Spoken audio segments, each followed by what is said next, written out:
नमस्कार, खास कार्यक्रम में आपका स्वागत है। मैं विनोद कुमार। आज हम चर्चा करेंगे, बड़े ही संवेदनशील मुद्दा है और भारतीय जनता पार्टी का, जब इनके पास 2 सांसद थे, ये मुद्दा भी उनमें शुमार था।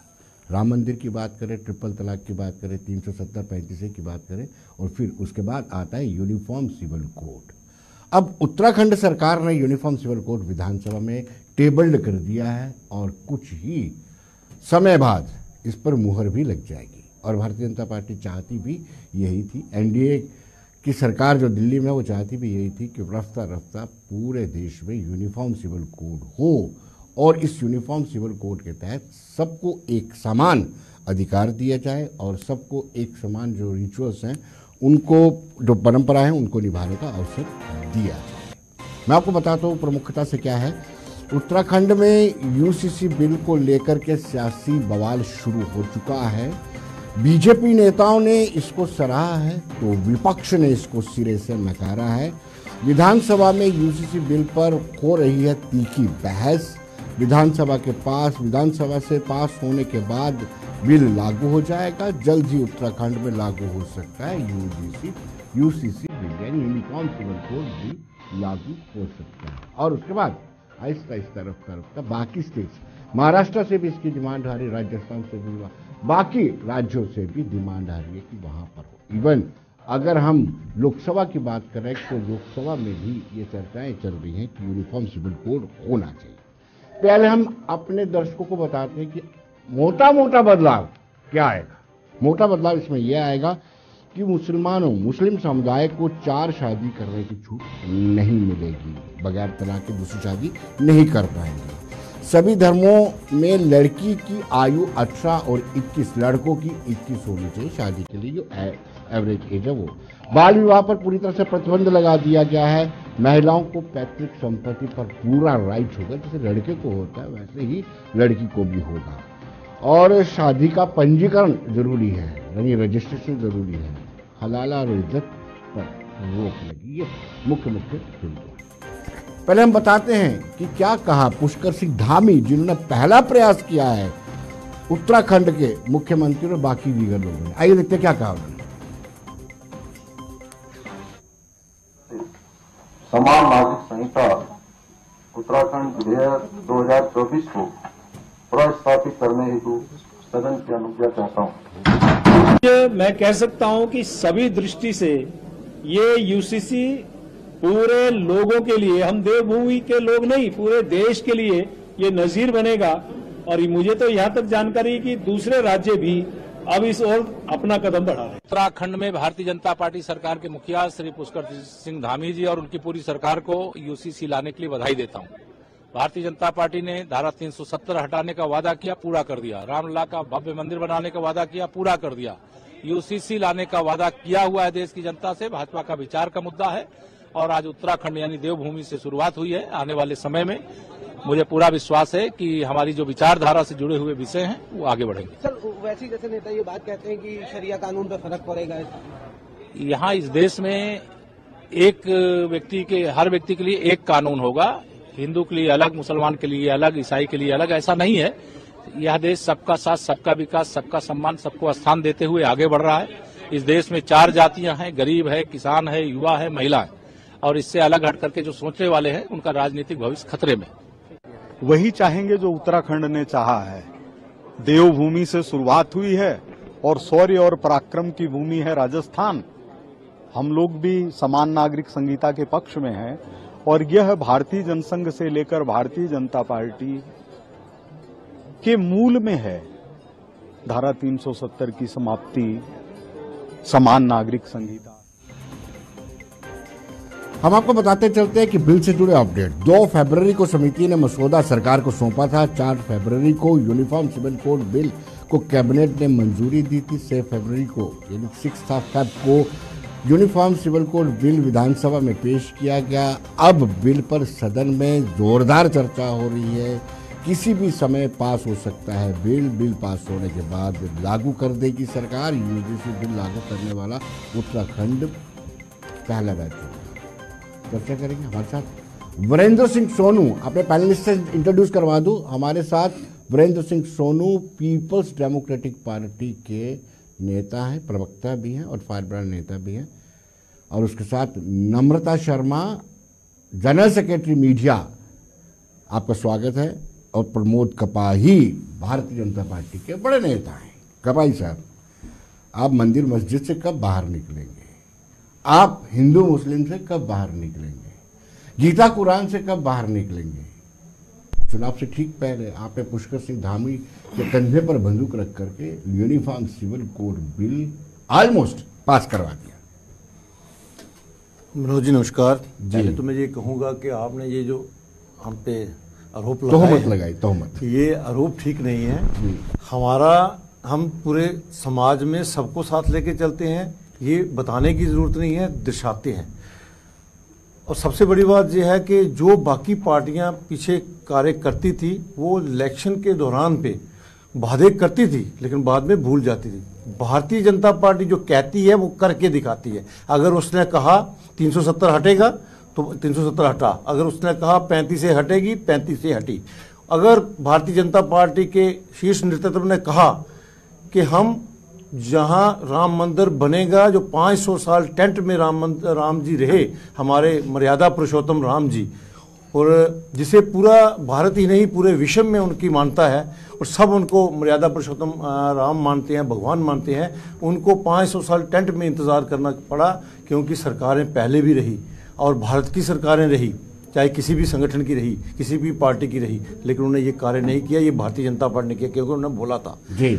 अब बात आ गई आपकी यूसीसी की। और भारतीय जनता पार्टी जब ये कहा था कि यूसीसी का मतलब है कि पूरे देश में एक सम्मान, एक राज्य पूरा देश है तो उसमें सभी कानून बराबर होने। एक कहते हैं एक विधान, एक संविधान, एक निशान की लड़ाई हम जम्मू कश्मीर में लड़ते रहे। तो आज जम्मू कश्मीर सभी साथी हमारे ये बैठे हैं, ये भी लड़ते रहे हमारे साथ। आज ये पूछते हैं ये क्यों लागू हो गया? मुझे ये बताइए कि क्या एक कानून नहीं होना चाहिए जब देश एक है? जब हम कहते हैं हम हिंदू मुस्लिम सिख ईसाई सब भाई की बांती रहते हैं, हम भाईचारे की बांती रहते हैं, तो जब भाईचारे की बांती रहते हैं तो फिर इसमें भेदभाव क्यों? सवाल मैं भेदभाव क्यों? मैं आके पूछूं, अभी पूछ लूं आपसे। आप पूछिए। आपने कहा था कि जो भारतीय जनता पार्टी जो कहती है वो करती है। अब मैं कहूँ या फिर सोनू जी कहें या नम्रता जी कहें, वो 15 लाख 2 करोड़ नौकरियां, पेट्रोल सस्ता करना, सोनू जी मुस्कुरा रहे हैं, नम्रता जी मुस्कुरा रहे हैं, वो नहीं आया ना। देखो वो लिखित में नहीं था। लिखित में मैं ये नहीं कह रहा 15 करोड़ नौकरियां किसी ने लिखित में नहीं दिया तो किसी ने नहीं बोला। उन्होंने कहा था हम बेरोजगारी खत्म करेंगे, ये भारतीय जनता पार्टी का था, कहना था, उसने कहा और की भी है। आज बड़े बड़े प्रोजेक्ट जो आ रहे हैं, क्या वहां हमारे नौजवानों को नौकरी नहीं मिल रही? सरकार में 100% नौकरी देना किसी भी सरकार के बस में नहीं है। इसके लिए प्रोजेक्ट्स लाए जाते हैं, इसके लिए प्रावधान रखा जाता है, इसके लिए नए नए जो तरीके हैं बनाए जाते हैं। और उसी हिसाब से आज मैं जम्मू कश्मीर की बात करूं, जहां इतने प्रोजेक्ट आए हुए हैं, क्या वहां हमारे नौजवान को, पहले क्या होता था कि जम्मू का हर नौजवान बाहर जाके नौकरी ढूंढता था, जम्मू छोड़ के जाना पड़ता क्योंकि यहाँ कोई नौकरी का प्रावधान नहीं था। आज यहाँ प्रोजेक्ट आने के से लग रहा है कि जहाँ बड़े बड़े इंडस्ट्रीज लगेंगी, बड़े बड़े प्रोजेक्ट्स आ रहे हैं, फ्लाईओवर चल रहा है और कितने कितने प्रोजेक्ट चल रहे हैं, उनसे चलने से जो नौजवान पढ़ा लिखा है उसको यहाँ भी नौकरी मिल रही है। तो यही है सरकार का काम है कि इसका इस तरीका बताना, किस प्रकार कैसे वोकल फॉर लोकल के माध्यम से लोगों को रोजगार मिल रहा है। अगर आप कहो कि गवर्नमेंट ने इतने प्रोग्राम्स, इतनी चीजें, इतनी स्कीमें निकाली हैं, अगर उन स्कीमों का बेनिफिट लेना शुरू करें तो मुझे लगता है कि कोई भी हमारा नौजवान बेरोजगार नहीं रहेगा। ये जरूरी नहीं है कि नौकरी ही चाहिए हर एक को, या सभी नौकरी करेंगे तो व्यापार कौन करेगा, बिजनेस कौन करेगा, काम कौन करेगा। इसीलिए मैं एक बात जोड़ता हूं मैं कि समाज में 4 वर्ग बनाए गए थे, वो इसीलिए बनाए गए थे कि अपना अपना कार्य सभी करें। अगर सभी नौकरियों की तरफ जाएंगे तो बाकी कार्य कौन करेगा? सभी फौज में भर्ती हो जाएंगे तो व्यापार कौन करेगा? सभी व्यापार करेंगे तो बाकी जो कार्य है कौन करेगा? इसलिए हर वर्ग को अपना अपना कार्य करना है, जरूरी नहीं है सबको नौकरी दी जाए। मैं यही कहूंगा कि सरकार ने इतने कार्य दे दिए हैं, इतने प्रोजेक्ट दिए हैं, इतने काम दिए हैं और लोकल इतने काम लगाए हैं, उसके ऊपर मुझे लगता है कि आने वाले समय में नौकरियां भी मिलेंगी और व्यापार में भी काम मिलेगा, लोगों को रोजगार भी मिलेगा। नम्रता जी, कहीं ये criticism for the sake of criticism तो नहीं है? हालांकि मौलाना अरशद मदनी जो जमीयत उलेमाए हिंद के प्रमुख हैं, उनका कहना है कि ये पक्षपाती कानून है उन्होंने कहा कि शरीयत के खिलाफ है, इसे कभी बर्दाश्त नहीं किया जाएगा। एसटी वर्ग को, आदिवासियों को इससे अलग रखा गया है और मुस्लिम समुदाय को छूट क्यों नहीं है? देखिए, नागालैंड में कहा गया कि 3000 लोगों ने लिखित में हस्ताक्षर करके कहा कि हम 60 के 60 एमएलओ को जला के उनके घरों को नाश कर देंगे। वहां उन पे यूएपीए नहीं लगाया जाता अमित शाह जी से, वहां उनकी सरकार है। वहां उन्हें कहा जाता है कि जो ट्राइबल्स हैं और जो क्रिश्चियंस हैं वहां के, उनको इनसे एग्जाम्प्ट किया जाएगा यूसीसी से। देखिए, हमें समझना होगा कि यूसीसी है क्या। जब ये देश बना, कॉन्स्टिट्यूशन ऑफ इंडिया बनी, तो वहां पे इस बारे में जिक्र किया गया। उस टाइम नेहरू जी और अंबेडकर जी ने इसके बारे में गहन अध्ययन किया और इस पे सोच विचार करके इसको लाया गया और तब माना गया कि ये जो यूसीसी है ये इस तरह से नहीं लाया जा सकता जिस तरह से आज की सरकार इसे लाना चाहती है। देखिए, इनकी मंशाएं जो यूसीसी को लेके हैं वो बहुत, विशेषकर जो एक समुदाय को अटैक करने का इनका रहा, उसमें इसको खुल के देखा जा सकता है। मैं प्रमोद जी से आज के विषय के ऊपर बात करना चाहूंगी कि आप यूसीसी लाने के बाद क्या समगोत्र जो एक्ट है, हिंदू एक्ट 5 के तहत, उसके बारे में आपका क्या कहना है, जिसके तहत एंसेस्ट्रल जो हमारा गोत्र है, अगर पेरेंटल है, पिता के गोत्र से कोई है तो 5 एंसेस्ट्रल पे हमारी मैरिजेस नहीं होती, और मैटरनल है तो हम 3 गोत्रों के एंसेस्ट्रल गोत्रों के अंदर विवाह नहीं कर सकते। आपका इसके बारे में क्या कहना है? हालांकि ये नॉर्थ इंडिया के लिए है, साउथ इंडिया में अपनी नीज से ही मैरिज करने का प्रोविजन बड़े अच्छे से माना जाता है। मैं आपसे जानना चाहती हूँ, हमारी हिंदू यूनाइटेड जो फैमिली एक्ट है जिसके तहत हमें बहुत सारे विशेष उसके छूट मिलती है टैक्सेस के तहत, उसके बारे में प्रमोद जी इसमें क्या कहा जाएगा? देखिए, हम अगर कोई यूनिफॉर्म सिविल कोड की बात करते हैं तो हमें यह देखना पड़ेगा कि ये देश सबका है, ये जितना मेरा है उतना आपका है, उतना सोनू जी का भी है। तो हमें, अगर हम बात करते हैं कि समान अधिकार की, तो हमें समान अधिकार के लिए आपको खुल के इस ड्राफ्ट को पेश करना चाहिए और खुल के बताना चाहिए कि इन सब मौलिक अधिकारों के ऊपर आपका क्या कहना है और आप किस तरह से इनको देखना चाहते हैं। कांग्रेस ने कहा कि हम इस यूसीसी के खिलाफ नहीं है, लेकिन हम ये जानना चाहते हैं कि आप इनमें किन चीजों को लेना चाहते हैं और आप इसको कैसे देख रहे हैं। उसी तहत मैं आपसे जानना चाहती हूं कि आप मुझे बताइए, आज जिस तरह से आप चाहते हैं कि महिलाओं के उनके अधिकारों से उनसे वंचित किया गया, जैसे कि प्रमोद जी ने, ये विनोद जी ने अपने शुरू से बातों में कहा, मैं आपसे जानना चाहती हूं कि जिस समान अधिकार की हम बात करते हैं वो तो हमारी कई जगह हिंदू एक्ट के तहत भी हमें नहीं मिलता। अगर पुरुष और महिला जो पति पत्नी है उनकी किसी एक्सीडेंट में डेथ हो जाती है तो जो महिला की संपत्ति है वो आधिकारिक रूप पे अपने ससुराल पक्ष को चली जाती है। हालांकि अगर उसकी जो पेरेंटल साइड पे अगर उसके माता पिता के कोई संतान नहीं है और वही एक अकेली महिला थी जो उनका ध्यान रखती थी, उनको नहीं दी जाती, ना ही उसकी सिबलिंग्स को दी जाती है। तो इस तरह के तमाम जो एक्ट हैं उन पे क्या कहती है भारतीय जनता पार्टी, उस पर भी खुल के बताए। देखिए, ये जो अधिकार हैं इनका हनन, और लॉ कमीशन ने ये खुल के कहा था कि इसको इस तरह से लेने की कोई जरूरत नहीं, क्योंकि लॉ कमीशन इसमें खुद ही सब कुछ कहता है और कहता है कि जिस तरह से भारतीय जनता पार्टी इसको लेके आ रही है उस तरह से इसको लेके आने की कोई जरूरत नहीं, क्योंकि ये इस वक्त, क्योंकि चुनाव को देखते हुए इधर एक कॉमनल माहौल को और पोलराइजेशन को बढ़ावा देने के लिए उनकी एक कोशिश है जो भारतीय जनता पार्टी की हमेशा से रही है। लेकिन ये डाइवर्सिटी का देश है, यहाँ पे सब लोगों की समान उपेक्षाएं हैं इस देश से और समान उनको अधिकार मिले, यही कॉन्स्टिट्यूशन तय करती है। और मुझे लगता है कि इस पे कपाही साहब आप मुझे बताइए, जिन प्रश्नों को मैंने आप पे दागा है, क्या आप उनका एक का भी उत्तर दे सकते हैं? तो नम्रता शर्मा मानने को तैयार है कि यूसीसी लगनी चाहिए। पहला उत्तर तो यही पढ़ लीजिए आप। जी कपाही साहब, आपके पास आपको मौका देते हैं। पहले मैं सोनू जी से जानना चाहूंगा, सोनू जी, आप नहीं चाहते कि बाल विवाह पर प्रतिबंध लगना चाहिए? देखिए, आप नहीं चाहते कि 4 शादियां जो करते हैं वो नहीं होनी चाहिए, तलाक के बाद शादी होनी चाहिए, शादियों का पंजीकरण लाजमी है, रजिस्ट्रेशन होनी चाहिए, यही प्रावधान है। ये मोटे मोटे प्रावधान मैं आपको बता रहा हूँ। और अवैसी का ये कहना है कि ये कॉन्स्टिट्यूशनल इशू है, लिहाजा उस तरीके से इसको हैंडल किया जाना चाहिए। तो अभी जो स्टेटमेंट आया है, देखिए विनोद जी, हम तो बहुत कुछ चाहते हैं, ये भी चाहते हैं हम तो, और भी बहुत कुछ चाहते हैं। मैं तो नहीं चाहता हूँ किसी का तलाक, और मैं ये भी नहीं चाहता हूँ कोई बचपन में बीवी छोड़ के भाग जाए, हम तो ये भी नहीं चाहते हैं। हम तो ये भी नहीं चाहते हैं किसी के साथ शादी की है तो बाद में उसको अपना सरनाम देने वाला भी कोई ना रहे, हम ये भी नहीं चाहते हैं। हम ये भी नहीं चाहते हैं कि देश को इस हालात में कोई ले जाए। बात चाहने ना चाहने की नहीं है, मेरे चाहने ना चाहने की नहीं, देश संविधान से चलेगा, कानून से चलेगा जी। पहली बात तो ये है कि यूसीसी बहुत बातें चैनलों पे भी हो रही हैं और भारतीय जनता पार्टी अब ये कह रही है कि ये हमारा संकल्प पत्र था। चलिए ठीक है, मानते हैं। ये बीजेपी को भी पता है यूसीसी है क्या, इसमें होगा क्या, इसके मायने क्या है, इसका क्या है और क्या नहीं, किसी को पता है? कोई पता नहीं। कोई खरड़ा है, किसी ने बहस की है, कोई कमेटी कोई पता नहीं। आज मुझे बताइए, देश जब चुनाव के दौर में जा चुका, तो आज इन्होंने विधानसभा में बिल लाया। भाई एक बात बताइए, एक विधान एक निशान एक प्रधान की बात करते हैं ना, हम सब लोग करते हैं ना, जैसे अभी इन्होंने कहा, तो पार्लियामेंट में पास कर देते ना, पूरे देश में लागू हो जाता। वहां भी सियासत है ना, समझने की जरूरत है, बात ये करने नहीं देते किसी को। कुछ स्टेटें इनकी ऐसी हैं रूल में, वहां जो लिख कर दे रहे हैं यूसीसी लागू नहीं होगी। जैसा भी मेरी बहन नम्रता जी ने कहा, एक जगह इनको परेशानी है, वहां ये कहते हैं लागू नहीं होगी, दूसरी जगह करना चाहते हैं। ये कानून कम है और इलेक्शन स्टंट ज्यादा है। क्यों ऐसा आप देश में माहौल बना रहे हो? क्यों ये कहना चाहते हो? क्यों ये बताना चाहते हो आप कि हम एक विशेष समुदाय को चोट करना चाहते हैं? भाई देश की मुश्किलों के ऊपर विनोद जी कोई बात ही नहीं करता। आज देश जहां पहुंच गया उसके ऊपर बात भी कोई नहीं करता। हम आज लगे हैं यूसीसी को डिस्कस करने। मैं पूछना चाहता हूं, आपने बड़ा अच्छा सवाल पूछा, क्या 2 करोड़ नौकरियां हर साल नौजवान को मिल गई? क्या 15 लाख रुपया हर एक के अकाउंट में आ गया? काला धन विदेश से वापस आ गया? सिलेंडर 400 रुपया बिक गया? पेट्रोल 40 रुपये लीटर हो गया? अगर तो ये बातें होगी तो भाई ये भी कानून बनाओ, हम आपके साथ हैं। भाई जिन चीजों के लिए आपको मैंडेट दिया, आपने उस मैंडेट की कदर कहां की? मुझे बताइए, मोदी साहब प्राइम मिनिस्टर इसलिए बनना देश के कि यूपीए 2 में चोरी हुई थी भारतीय जनता पार्टी के कहने के अनुसार।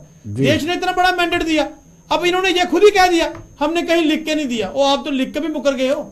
आपने चुनावी रैलियों में कही प्रधानमंत्री साहब और होम मिनिस्टर साहब की बात जो होती है वो देश की बात होती है, वो मेरे लिए एक कानून से कम नहीं जो प्राइम मिनिस्टर साहब बोलेंगे। मोदी साहब ने खुद अपने भाषणों में कहा हम हर साल 2 करोड़ नौकरियां देंगे, और देश के नौजवान ने आपको वोट डाला। तो आपने देश के नौजवान के साथ क्या किया? रिपीट किया 2019 में, दोबारा भी डाले हैं, 303 सीटें भी दी हैं। मैं वही कह रहा हूं, की बात भी कर 2 बार नौजवान रगड़े गए, 2 बार नौजवानों को समझ भाग दिखाए गए। अब ये बात करते हैं 370 हमारा विकल्प था, जो इनका घोषणा पत्र था। ठीक है, 370 आपके पास पावर आई, आपने तोड़ दिया। तो भाई ये स्टेट को यूटी में तब्दील करने का किसका कहां से घोषणा पत्र लाए थे ये? तीसरी बात मैं पूछना चाहता हूं, मुझे ये बात बताइए, मैंने कल भी आपके चैनल में पूछा था, कोई इसका जवाब नहीं देता। 5 अगस्त 2019 को आपने इलीगल कर दिया जो आपने करना था, उससे यूपी, बिहार, पंजाब, राजस्थान के नौजवान को रोजगार मिल गया, गरीब को मकान मिल गया, हर घर में बिजली चली गई, पानी आ गया। अगर आ गया तो मैं आपके साथ सहमत हूं। और कितना झूठ बोलोगे देश के साथ? आज आपने बताना है 10 साल का रिपोर्ट कार्ड। आज आप हमें लाके खड़ा कर रहे हो यूसीसी पे, देश यूसीसी पे बहस करे? हम कभी नहीं करेंगे यूसीसी पे बहस। मैं बहस करूंगा देश की अर्थव्यवस्था पर, मैं बात करूंगा नौजवान के रोजगार की, मैं बात करूंगा मरते हुए किसान की। हर 1 घंटे में एक किसान खुदकुशी कर रहा है, उसका जिम्मेवार कौन है? 750 किसानों की शहादत हुई उस कानून को वापस लेने के लिए। ना आपने उनके ऊपर उनको कोई कंपनसेशन किया, ना आज तक कोई एफआईआर वापस हुई। उल्टा यूपी में जो उनके एमओएस होम से उनके बेटे ने जिन किसानों के ऊपर जीपें चढ़ाई, जिनका कत्ल किया था, उसको आपने जमानत दे दी है। आप मुझे बताइए किस संविधान की आप बात करते हैं? आज हमें क्यों मुद्दों से भड़काना चाहते हैं? आज के जो मुद्दे हैं उसके ऊपर बात कीजिए, बात कीजिए नौजवान के जेब खर्चे पे, बात कीजिए महिला की रसोई पे। आज मुझे बताइए, नम्रता जी मेरी बहन है, आपकी रसोई, आपकी किचन का खर्चा चल पा रहा है? आज आप हालातों को समझ कर देखिए विनोद जी, ये गिनी मिथी साजिश है। ये मैं समझता हूं कि पीछे देखिए, चाणक्य नीति में एक बात मैंने पढ़ी है, वो कहती है जब राजा हर फेफड़ पर फेल हो जाए तो धर्म के नाम पे जनता को भड़का दो। वही काम आज भारतीय जनता पार्टी कर रही है। आज आप धर्म करते हैं। आप किस मुंह से कहते हैं मंदिर आपने बनाया, मंदिर हार्नेबल सुप्रीम कोर्ट ने बनाया और हम सब खुश हैं? कोई इसमें आपकी राजनीति मंदिर मस्जिद पर क्यों है? आपकी राजनीति हिंदू मुस्लिम पर क्यों है? आप बताइए, आपने कितने लोगों को रोजगार दिया? और एक सबसे बड़ी बात विनोद जी, मैं आपके चैनल से उनसे पूछना चाहता हूं जी, किसान करने वाले जो 4 अब ले आए ना कि देश 4 हिस्सों में है, जो 4 वर्ग हैं देश के, एक किसान की बात है। आप मुझे बताइए, आपने कितने किसानों का कर्जा जो है माफ किया? अगर किसी किसान ने भेड़ बकरी खरीद ली और भेड़ बकरी कुदरती आफत से मर गई, आपने उसका 1 लाख माफ नहीं किया, उसको खुदकुशी करनी पड़ी। लेकिन आपने अडानी अंबानी और अपने कारपोरेट दोस्तों के करोड़ों रुपए माफ किए, उनकी एक मेल पे। उस पर जवाब दें। जवाब भी ले लेते हैं कपाई साहब, आपको जवाब तो देना ही पड़ेगा बिल्कुल, क्योंकि आप बात की तो एक संगीन आरोप इन्होंने लगाया कि आप मंदिर मस्जिद की क्यों बात करते हैं? जैसे जैसे चुनाव करीब आते हैं आप ध्रुवीकरण की बात करते हैं, पोलराइजेशन की बात करते हैं। ये काम दोनों का आरोप हमेशा कांग्रेस ने किया, ये काम हमेशा पीडीपी ने किया। जो आपके सामने मिसाल है, कश्मीर में जब जहां 300 से टूटने की बात हुई थी, महबूबा मुफ्ती जी ने कहा था कि खून की नदियां बह जाएंगी। महबूबा मुफ्ती ने कहा था कि वहां झंडा उठाने वाला कोई नहीं मिलेगा। आज मुझे बताओ, एक भी किसी का कत्ल हुआ है? एक भी किसी का खून बहाया है? किसी का झंडा उठाने में किसी को कुछ तकलीफ हुई है? आज लाल चौक में जाके देखो, हजारों नौजवान तिरंगा झंडा उठा के घूम तो रहे ज्यादा अच्छा रहेगा यूनिफॉर्म। आप डिबेट बात जो पूछ रहे हैं मैं उसी का जवाब दूंगा ना। आप डिबेट पे आ जाइए, मैं डिबेट भी आपने यूसीसी की बात ही नहीं की, आप तो बात कर रहे हो। अब मुझे या आपका जवाब दे दे या उनका जवाब दे दूं, मैं किसका जवाब देना मुझे? आप बात करिए, मुझे जिसका बात करोगे उसका जवाब दूंगा, लेकिन आप बात को घुमा फिरा करोगे तो मैं उसी का जवाब दूंगा। मैं महबूबा जी, अपने महबूबा जी से ये पूछिए भाई कहाँ गया आपका वो पत्थरबाजी, कहाँ गए वो आपके? और कांग्रेस और एनसी ने कोलिशन सरकार चला के जो मिलिटेंट, सुनिए आप सुनने की क्षमता भी रखिए। आपने कहाँ सुन रहे हैं? आप तो बोलने का कोशिश करते हैं, सुनने की क्षमता भी रखिए। कांग्रेस ने और पीडीपी एनसी ने क्या किया था? कश्मीर में मिलिटेंट को बढ़ावा दिया, उनको जेल सिक्योरिटी दी। आज वो कहाँ है? आज पत्थरबाज कहाँ है मुझे बताइए? आज वो मिलिटेंट कहाँ है? जेल में सड़ रहे हैं। और यही कांग्रेस, यही पीडीपी थी, यही एनसी थी जो दिल्ली से पैसा आता था तो कहते थे जी ये पैसा मिलिटेंट को चुप कराने के लिए दिया जाता है। था जो बैठा हुआ था इनके रविंद्र रैना जी के साथ, जी स्पोक्सपर्सन का था इनका। कौन सा था? बताओ कौन सा था? इसी के माथे पर तो लिखा हुआ था। अब वो जेल में, आज वो विशाल, आज वो जेल में है ना। हर जगह बैठने से कुछ नहीं होता। आज वो जेल में है, आज वो जेल में है। आपको मुद्दे हमने उठाए, उस पर जवाब दिया। आप नहीं जवाब रहे, आप पहले कौन सा मुद्दा उठाया? आरोप लगाने से जवाब है ही नहीं। जवाब दे रहे हैं आप, ले रहे हैं। मुझे बताओ कौन सा जवाब चाहिए? चलिए दीजिए। पहले मैडम जी ने कहा कि गोत्र पे बात की। मैं लिखित में देता हूं इनको, ये पढ़ लीजिए, जो अपना गूगल खोलिए और देखिए गोत्र में क्या लिखा है। किसी गोत्र में ये नहीं लिखा है शादी नहीं कर सकते उस गोत्र में। आप ये पढ़िए, हमारा जो हिंदू एक्ट, ये हिंदू एक्ट पढ़िए, लिखा है हिंदू मैजिस्ट्रेट एक्ट में कहीं भी एक गोत्र में शादी करने का कोई रोक नहीं है। ये पढ़िए आप, ये मैं पढ़ा रहा हूँ सबको। सब गोत्र में विवाह हमारे वंचित है और ये हमारा मुझे बताइए ये गलत लिखा गया है? ये कौन है? आप यही तो है व्हाट्सएप इंडस्ट्री पर बिलीव करती है बीजेपी। इनके पास जो व्हाट्सएप डाटा है वही चलाता है। मैं आपको ट्रुथ बोल रहा हूँ, फैक्ट के आधार पे मैंने आपको कहा। आपको मुझे बताओ, आप एक औरत होने के नाते, मुझे एक औरत होने के नाते आप ये बताओ क्या ये इस एक्ट में कौन सी कमी है? क्या उन औरतों को बेनिफिट नहीं मिलना चाहिए? उनको इंसाफ नहीं मिलना चाहिए? जो औरत शादी करती है, शादी के बाद 3 औरतें तलाक करके छोड़ देते हैं, क्या उसको इंसाफ नहीं मिलना चाहिए? क्या उस औरत को 12 साल की 8 साल की बेटी को जब शादी में घसीट देते हैं, क्या उसको इंसाफ नहीं मिलना चाहिए? मोदी जी ने इंसाफ क्यों नहीं दिया अभी तक? अनादि भाई पटेल, यही तो एक्ट पास होगा, सब मिलेगा। आप मुझे बताइए, आप औरत होने के नाते भी ये कैसे सोच रही है ये एक्ट नहीं लगना चाहिए? नहीं लगना चाहिए नहीं कहा मैंने कहा इसको विशेषकर खुल के बताइए कि आप इसको क्या खुल के बता रहे हैं। पैरामीटर्स क्या होंगे? पढ़िए क्या लिखा है इसमें, यही लिखा है। पैरामीटर्स क्या होंगे?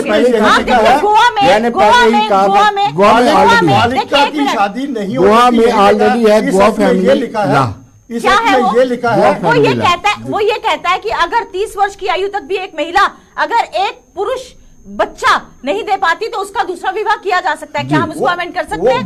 क्या राजस्थान में म्यूचुअल अंडरस्टैंडिंग से होता है ऐसा? Mutual understanding that is a law in Goa होता है ना? फिर क्या? अगर नहीं बच्चा होता तो सरकार है इसलिए है वंश बढ़ाने के लिए शादी करना कोई गुनाह नहीं है। लेकिन ये नहीं है तलाक बोल के 3 बार तलाक बोल के लड़की को छोड़ देना, ये कोई कहीं का इंसाफ नहीं है। आप मुझे बताइए कि क्या आप मानती है इसको? ये इंसाफ है? उत्तराखंड में और मुझे लगता है कि हिंदुस्तान की जितनी भी औरत है सब ज्यादा वही खुश है। सिविल कोड जो है जेंडर इनइक्वालिटी के लिए अगर करना था तो लॉ कमीशन ने उसके तहत अपनी एक पूरी टिप्पणी करी थी और उसके तहत आप कर सकते थे। इसके लिए यूसीसी लाने की जरूरत नहीं थी। लाया था लेकिन कांग्रेस में हिम्मत नहीं थी इसको लागू करवाने। भाजपा में हिम्मत है इसने लागू करवाया। आप में हिम्मत है, आप 370 तोड़ सकते हैं। आप में हिम्मत है, आप यूनियन टेरिटरी बना सकते हैं, स्टेट को उसका दर्जा खत्म कर सकते हैं।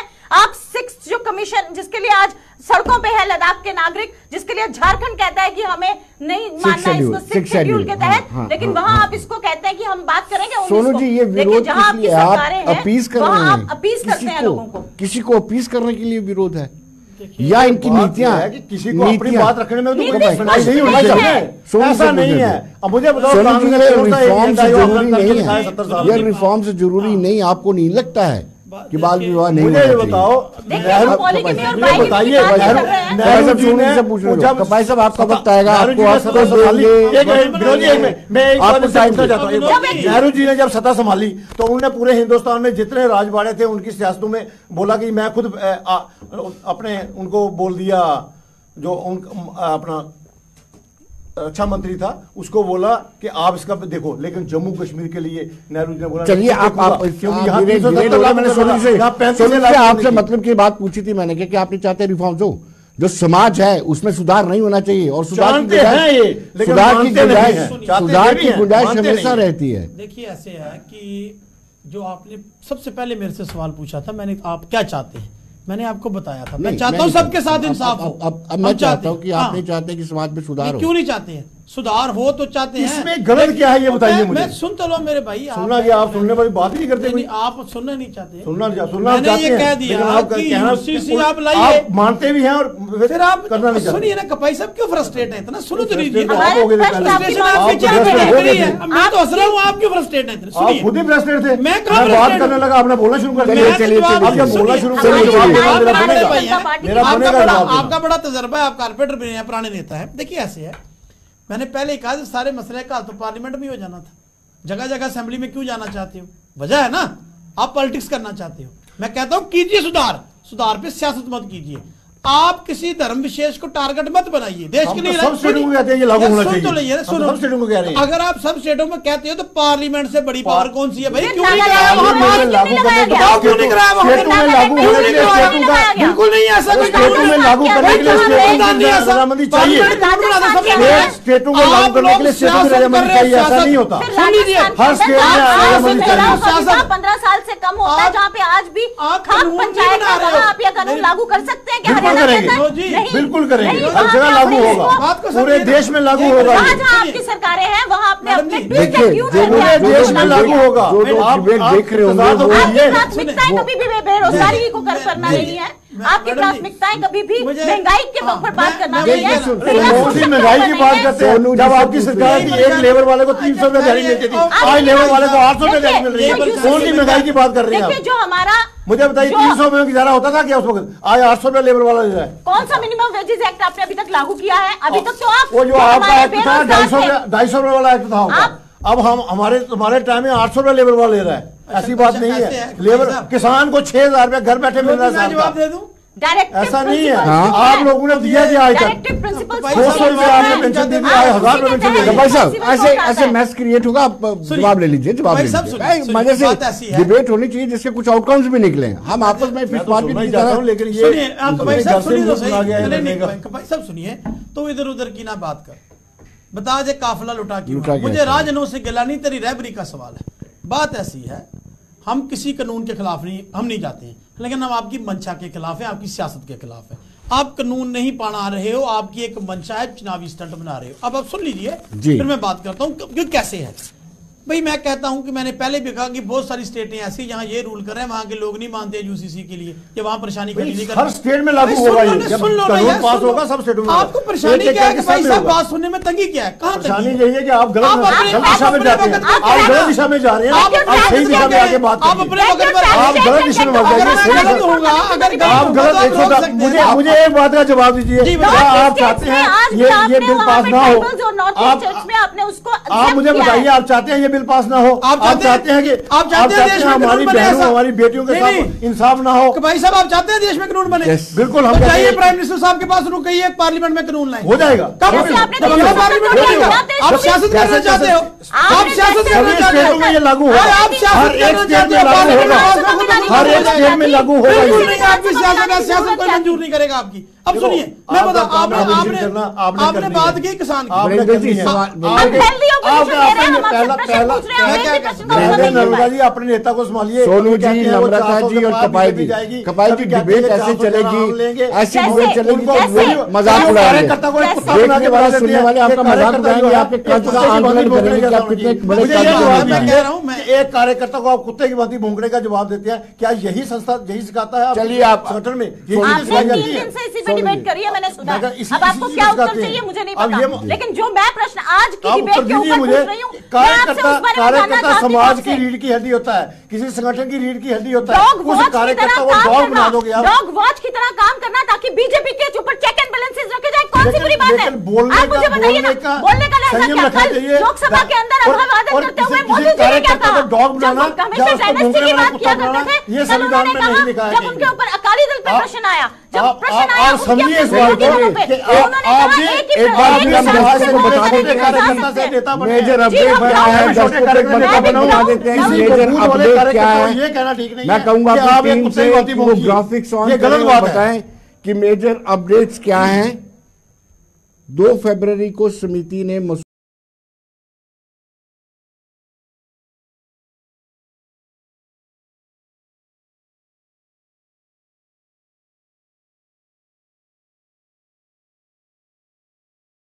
कैबिनेट की मंजूरी मिलती है, स्वाभाविक सी बात है, उसके बाद ही उसको टेबल्ड किया जाता है।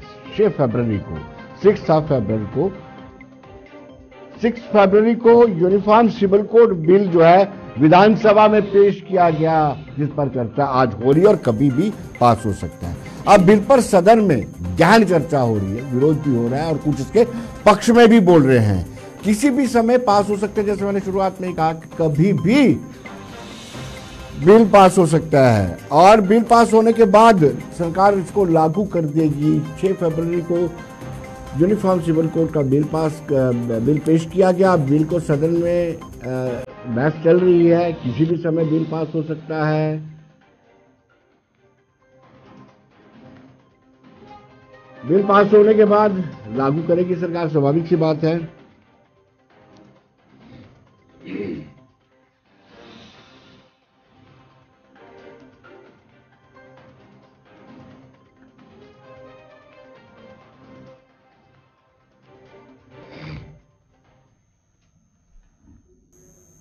सोनू जी से मैं पूछ रहा था, सोनू जी मेरा सिंपल सा सवाल था कि क्या ये आप रिफॉर्म्स नहीं चाहते हैं, पीपल्स डेमोक्रेटिक पार्टी नहीं चाहती है कि समाज में रिफॉर्म्स हो।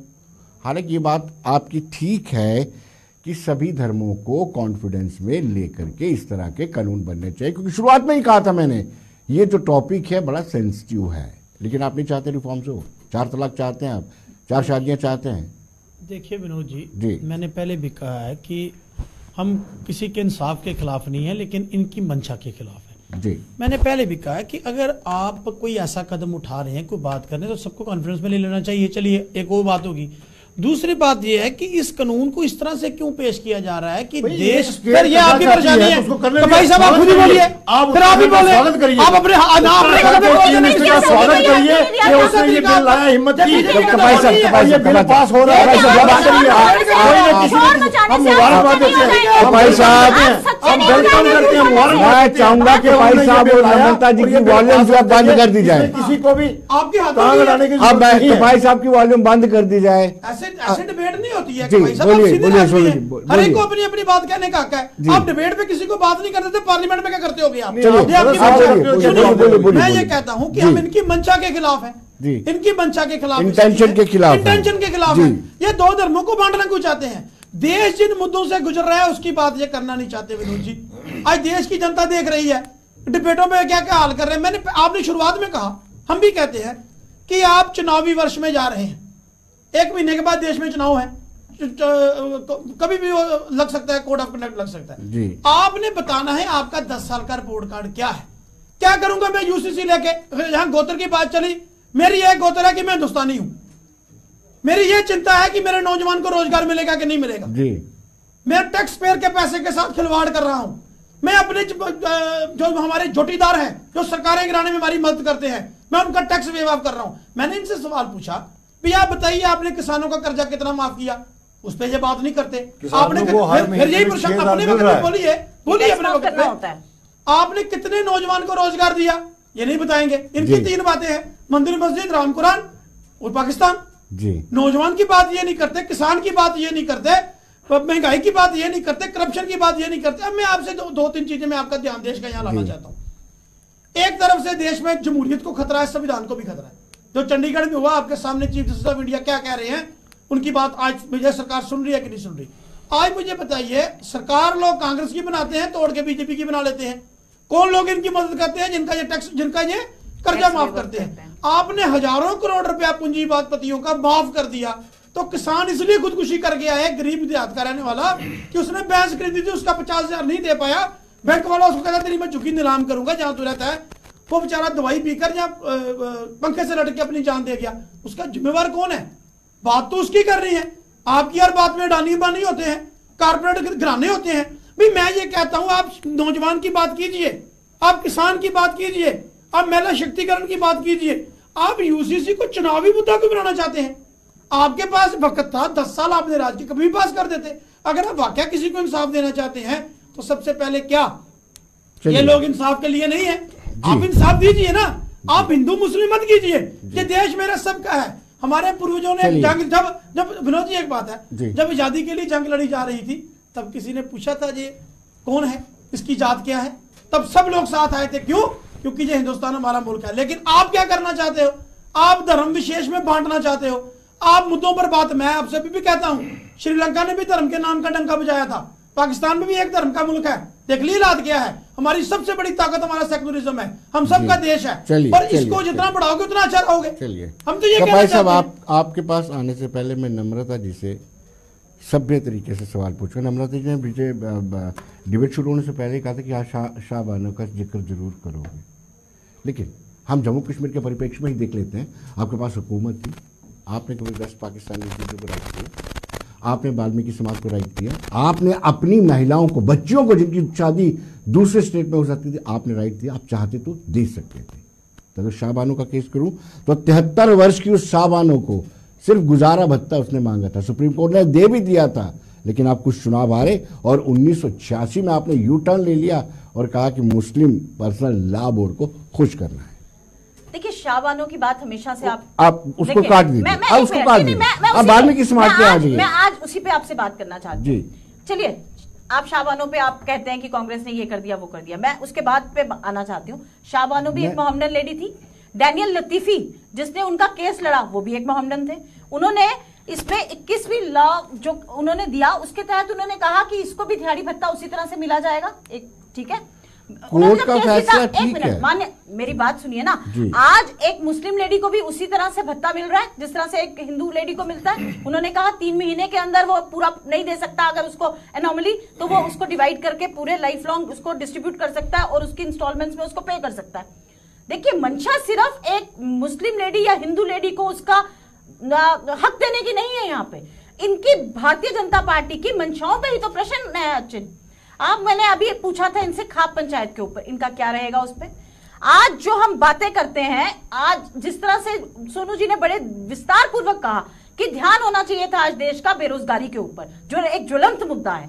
आज बात होनी चाहिए थी महंगाई के ऊपर, जो एक बहुत उभरता हुआ मुद्दा है, और जिस तरह से महंगाई की आग आज सबको चपेट में ले रही है, बहुत बड़ा मुद्दा है। इकोनॉमिक के ऊपर बात होनी चाहिए थी, जीडीपी के ऊपर बात होनी चाहिए थी, हंगर इंडेक्स पे बात होनी चाहिए थी, महिला सशक्तिकरण की खाली बात होती। जिस तरह से आपने कहा, आपने महिला सशक्तिकरण की बात आरक्षण दे दिया इन्होंने, कब मिलेगा? 29 को भी पता नहीं है। जब ये ओबीसी का उस पे करेंगे, जब हमारी जनगणना होगी उसके बाद हमें मिलेगा, और उसके बाद पार्लियामेंट कानून पास करेगा। मैं इनकी मंशाओं पे ही तो हमेशा से सवाल है, चाहे वो महिला दागे, चाहे वो कोई भी वर्ग दागे। इनकी मंशाएं जो हैं वो बिल्कुल एक, अब जब चुनाव आ रहे हैं तो इनको यूसीसी याद आ गया। ठीक कहा सोनू जी ने कि अगर उनकी मंशा यूसीसी पास करने की है तो पार्लियामेंट में एक सेशन लगाए और पास कर दे, बहुमत में है। लेकिन ये विधानसभाओं के अंदर ले जाके इसको, अगर ये कहते हैं विधानसभा में पास किया तो क्या बुराई की, तो फिर नहीं, चलिए नहीं, जम्मू कश्मीर असेंबली को यह हक क्यों नहीं मिला कि वो 370 पे बात करे और उसे तोड़े या जोड़े? आपने जहां से जो आपकी मंशाएं हैं वो साफ नजर आता है। वेस्ट पाकिस्तानी गरीब रह गए, वाल्मीकि समाज रह गए, उस पर बात हो रही थी। देखिए, 70 साल जहां देश आ रहा है, जहां तक पहुंचा है, इसके ऊपर बहुत बड़ी भूमिका है पिछली सरकारों की। सच्चाई ये थी कि आप कश्मीरी हुक्मरानों को नाराज नहीं करना चाहते थे। बिल्कुल ऐसी मंशा किसी सरकार की कभी नहीं रहती कि वो एक पर्टिकुलर वर्ग को, नहीं तो ये रहता था।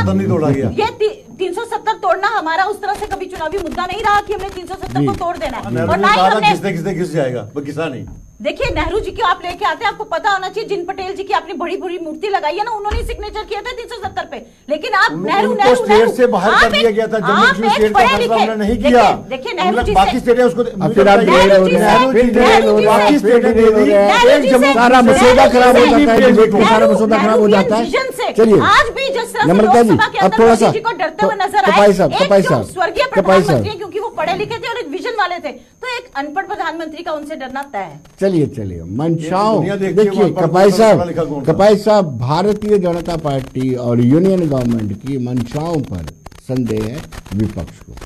देखिए, विपक्ष का काम है आरोप लगाना जी, वो हम रोक नहीं सकते जी। लेकिन यहाँ तक भारतीय जनता पार्टी ने, हमारे सम्मानीय नरेंद्र भाई मोदी जी का कहना है, उन्होंने कभी भी ये काम नहीं किया, कभी भी किसी की जात पात के ऊपर टिप्पणी नहीं की।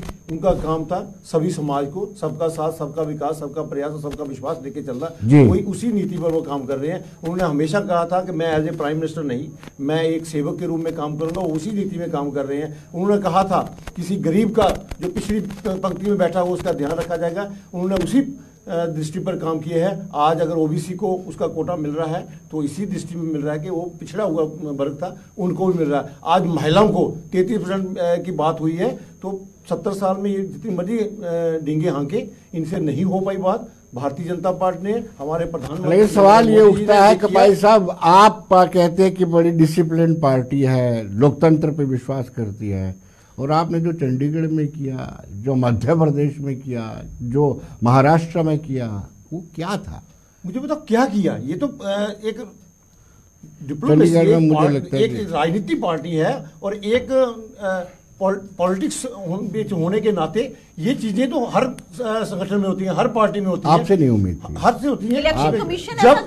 जब इनके जो एमएलएज हैं, जो अधिकारी हैं, अगर वो खुश नहीं है तो कहीं दूसरी पार्टी में जाना चाहते हैं, जब बनाना चाहते हैं तो उसमें कोई रोक किसी को है नहीं। जब मुझे बताओ, जब सैफुद्दीन सोज ने एक बोर्ड में सरकार गिरा दी थी, तब किसने ये प्रश्न नहीं किया? क्यों नहीं किया उस वक्त? उसको कैसे गिर गई सरकार? आज इनको बड़ा लगता है कि मध्य प्रदेश में ये हो गया, महाराष्ट्र में ये हो गया। ये चीजें नॉर्थ ईस्ट में यूसीसी लागू होगा और यूसीसी हर जगह लागू होगा। मुझे एक चीज भी समझ नहीं आती, मुझे एक चीज भी समझ नहीं आती, यूसीसी में कौन सी कमी है जो आप इसका स्वागत कीजिए और ये कहिए कि पूरी हर स्टेट में ये लागू होना चाहिए, क्योंकि खासकर महिला को किया जा रहा है। बात करते हैं नेशनल कमीशन सेंसस जो कहता है, वो कहता है कि हिंदूज में भी 1 मैंने आंकड़ा लिख के लाया है, रुकिए, 1.9% अगर मुस्लिम्स में मैरिजेस होती हैं 2 से अधिक, तो 1.3% आज भी हिंदूज के अंदर भी पाई तो एक रोग मैरिज पे रोक नहीं लगाई है। रोग इस बात पे है कि एक औरत बेचारी शादी करके ही नहीं आए हैं। आप सुनिए, एक औरत बेचारी शादी करके अपना घर बाहर छोड़ के दूसरे घर में आती है तो वहां का परिवार को अपनाती है, लेकिन 6 महीने के बाद उसको कहा जाती है करके निकाल दिया जाता है। किसी औरत पे ये रोक नहीं है कि वो क्या कर रही है। अगर मैं अपनी बात नहीं कहूंगी तो महिलाओं के लिए बहुत बड़ा पक्षपात होगा। जब मुझे लगता कि आप महिलाओं का पक्ष ले भी रही है, क्योंकि अगर यहाँ आप बात कर रही है तो आपको फख्र होना चाहिए, आपने मुबारकबाद देनी चाहिए, आपने वेलकम करना चाहिए। आप लोग इसके खिलाफ चल रहे हैं, मुझे नहीं पता क्यों चल रहे हैं, और एक औरत होने के नाते आप ऐसा कर रहे हैं। मुझे मुझे अच्छा नहीं लगता। एक पुरुष बच्चा पैदा नहीं कर पाती महिला, तो 30 के बाद उसका पुरुष को विवाह करने, तो आपने कहा इसके साथ लेने का क्या लेना देना है? क्या बात है? चलिए, तो महिला का वहाँ महिला अधिकार पे हनन नहीं हो रहा? किस बात का? क्या बात है? महिला का अधिकार कहाँ जा रहा है कि वो भाजपा के कैसे करेगा शादी? वो कैसे करेगा? क्यों करेगा दूसरी शादी? नहीं करेगा। क्यों करेगा? कोर्ट का जुरिडिक्शन है, किसने कहा दूसरी शादी करेगा? वहाँ कानून है। कौन सा कानून दिखाओ भैया? आज जवानी कानून लेके आए, पहले आपने ये भी कहा एक चंडीगढ़ में वो भी नहीं दिखा मुझे। देखिए, एक मिनट में चंडीगढ़ में अभी इन्होंने कहा, मेरे भाई, अरे आप चंडीगढ़ लेके पहुंच गया कहाँ? मैं तो कह रहा हूँ कहाँ पहुंच गया? जहाज डाली गया, मैंने लेके चला गया, पहुंच गया ना। अब आपने सवाल पूछा चंडीगढ़ पे, अब आप इन्होंने कहा जी हर पार्टी ऐसा करती है, भाई ये प्रिजाइडिंग अफसर ही भेज देती है पार्टी, ये पहली बार ही सुना है। और प्रिजाइडिंग अफसर जो कर रहा है वीडियो में, वो मैंने नहीं बनाई है, वो ऐसे कैमरे को देख रहा है, ऐसे कि मैं कर क्या रहा हूँ, ऐसे क्या वो इतना बड़ा शर्मनाक कार्य आपने किया है। मैं कहता हूँ बीजेपी को